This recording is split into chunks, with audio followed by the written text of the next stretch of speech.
السلام عليكم. مصطفى كتابي مدير موقع مايت سبور.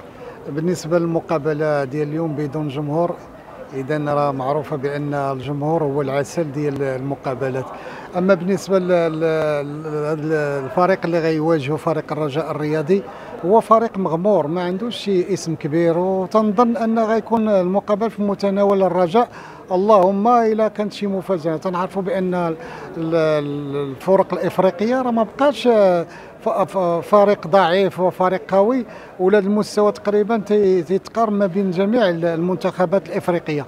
وتنتمناو اليوم ان فريق الرجاء ينتصر باش يدوز المقابلات المهمه، مقابلات ديال الجزائر، ديال مصر وديال تونس. اذا هذوك هما المقابلات اللي محتاجه الجمهور، وحتى الويكلو وقيلا تنظن ان هذه المقابله هي اخر مقابله ديال الويكلو من بعد الحكم اللي حكمت عليهم الكاف.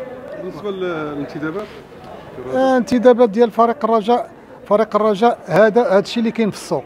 حنا الى شفنا كاع السوق ديال اللاعبين المغاربه، راه فريق الرجاء راه جاب احسن اللاعبين اللي كاينين في السوق ديال المغربي. وبالنسبه للسوق ديال الافارقه راه ما كاينش. راه الا بغيتي شي لاعب كبير راه خصك واحد المليار ولا جوج المليار. ما بقاش دابا لاعب ديال تجيبوا مثلا من ولاد زيان ولا شي حاجه وتقول انه لاعب افريقي ولا شي حاجه. وشكرا.